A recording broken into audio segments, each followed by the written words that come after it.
여러분 기억하십니까? 2000년대 초반 전 세계를 휩쓸었던 브릭스 열풍 그 중심에 서서 유럽의 중국이라 불리며 무섭게 포효하던 나라 바로 튀르키예입니다. 찬란한 오스만 제국의 영광을 재현하겠다며 매년 7%가 넘는 미친 성장률을 기록했고 이스탄불의 야경은 전 세계 자본이 모여드는 황금의 땅처럼 빛났죠.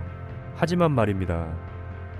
지금 2026년 튀르키예에서 들려오는 소리는 승전고가 아니라 처절한 비명입니다. 아니 정확히 말하면은 비명조차 지를 기운이 없어 모든 국민이 깊은 한숨 속에 잠겨 있습니다.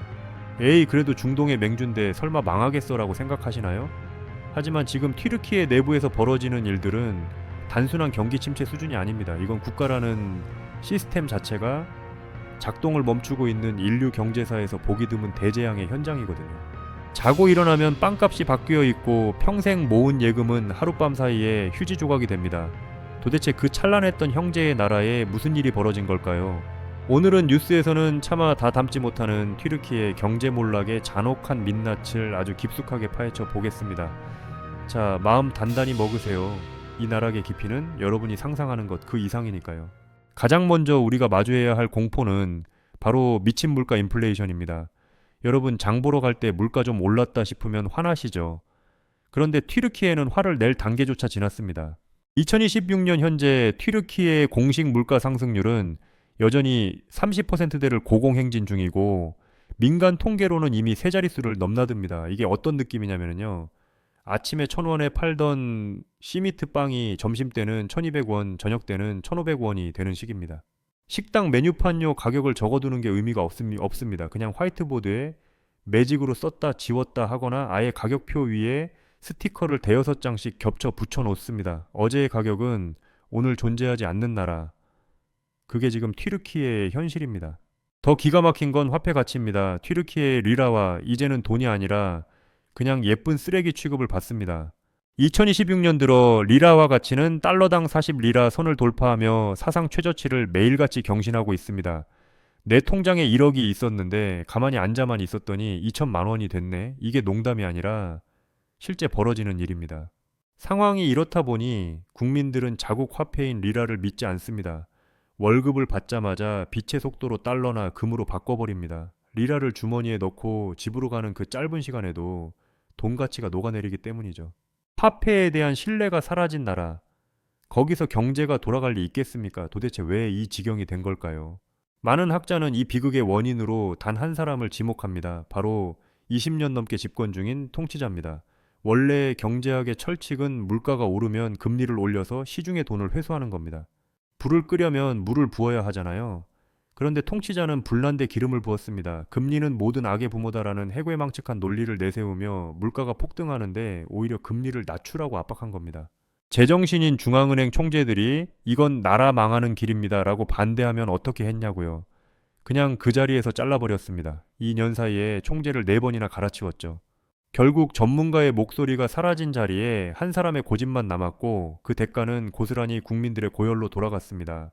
자, 물가가 미쳐 날뛰면 몸으로라도 때워서 버텨야 하는데 여기서 두 번째 비극이 시작됩니다.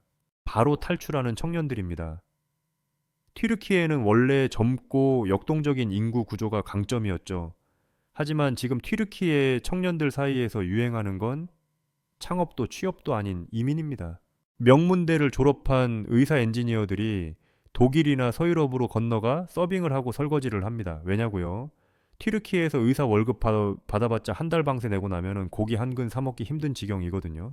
노력하면 성공할 수 있다라는 희망이 거세된 나라에서 청년들은 열정 대신 절망을 학습하고 있습니다. 인재가 빠져나간 자리는 거대한 공동화 현상이 발생하고 국가의 성장 엔진은 그렇게 차갑게 식어가고 있습니다. 세 번째로 우리가 봐야 할 곳은 텅 비어버린 국가 곳간, 바로 외환보유고입니다. 정부는 떨어지는 리라화 가치를 방어하겠다고 중앙은행에 있던 달러를 시장에 무지막지하게 쏟아부었습니다. 그런데 결과는 어땠을까요? 달러는 달러대로 다 쓰고 리라 가치는 잡지도 못했습니다. 밑 빠진 독에 물 붓기였던 거죠. 지금 튀르키예 중앙은행의 순 외환보유고는 사실상 마이너스 상태입니다. 빌려온 돈으로 겨우겨우 버티고 있다는 뜻입니다. 해외 투자자들은 이미 차이나런보다 무서운 튀르키예 런을 감행했습니다. 저 나라는 언제 디폴트 국가 부도가 나도 이상하지 않다라는 공포가 시장을 지배하고 있으니까요. 그럼 국민의 삶은 지금 어떤 꼴이냐고요. 이건 정말 눈물 없이 볼 수 없는 지옥도입니다. 정부가 민심을 잡겠다고 최저임금을 수십 %씩 올리지만 물가 상승 속도를 절대 못 따라갑니다. 은퇴하고 연금으로 평온한 노후를 꿈꾸던 노인들은 이제 거리에서 유통기한 임박한 빵을 사기 위해 몇 시간씩 줄을 섭니다. 중산층은 이미 붕괴했습니다. 한때 유럽 여행을 다니고 새 차를 사던 사람들이 이제는 고기 한 점 식탁에 올리는 걸 사치라고 생각합니다. 국가가 망해가는 속도가 개인의 적응 속도보다 빠를 때 인간의 존엄성이 어떻게 파괴되는지 지금 튀르키예가 전 세계에 생중계로 보여주고 있는 겁니다. 이쯤 되면 이런 의문이 드실 겁니다. 아니, 그렇게 망쳤는데 어떻게 아직도 집권하고 있어? 맞습니다. 통치자는 경제는 망쳤을지언정 정치 공학에는 천재적입니다. 종교적 보수주의를 자극하고 외부의 적을 만들어 국민의 분노를 돌립니다. 우리가 힘든 건 서구 열강이 우리를 시기해서 경제 전쟁을 걸어왔기 때문이다라는 선동이 먹혀드는 겁니다. 경제 논리가 정치 논리에 압살당하고 안보라는 이름 아래 모든 비판이 제갈 물려진 상황. 엑셀을 밟아야 할 때 브레이크를 밟고 브레이크를 밟아야 할 때 엑셀을 밟는 이 기괴한 질주가 멈추지 않는 이유입니다. 물론 튀르키예의 희망의 아예 없는 건 아닙니다. 유럽과 아시아를 잇는 독보적인 지리적 위치, 탄탄한 제조업 기반, 그리고 무엇보다 이 고통을 견뎌내고 있는 강인한 국민들이 있죠. 최근에는 뒤늦게나마 금리를 다시 올리며 정상적인 경제 경로로 복귀하려는 움직임도 보입니다. 하지만 이미 너무 멀리 와버렸습니다. 무너진 신뢰를 회복하고 찢겨나간 민생을 복구하는 데는 지난 20년의 성장을 모두 반납해도 모자랄지 모릅니다. 전문가들은 경고합니다. 튀르키예는 지금 아르헨티나의 길로 들어섰다고요. 한 번 빠지면 나오기 힘든 만성적 고물가와 저성장의 늪 말입니다. 자, 남의 나라 이야기라고 가볍게 넘길 일이 아닙니다. 튀르키예는 우리에게 형제의 나라이기도 하지만 신흥국 경제의 바로미터 같은 곳입니다.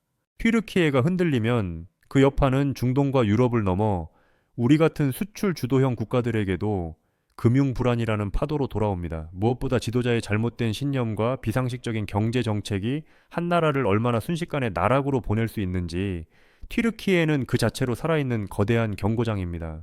여러분은 어떻게 생각하시나요? 오스만 제국의 후예들은 이 가혹한 경제 지옥에서 탈출할 수 있을까요? 아니면 이대로 병든 용이 되어 추락하게 될까요? 분명한 건 우리가 알던 역동적인 튀르키예의 시대는 저물고 있으며 이제는 생존을 위한 처절한 사투만이 남았다는 겁니다. 그리고 그 사투의 결과는 전 세계 경제 지도를 다시 그리게 될지도 모릅니다. 오늘 이야기가 흥미로우셨다면 구독과 좋아요 부탁드립니다. 저는 더 날카롭고 생생한 지식으로 다시 돌아오겠습니다. 지금까지 수상한 경제학이었습니다. 감사합니다.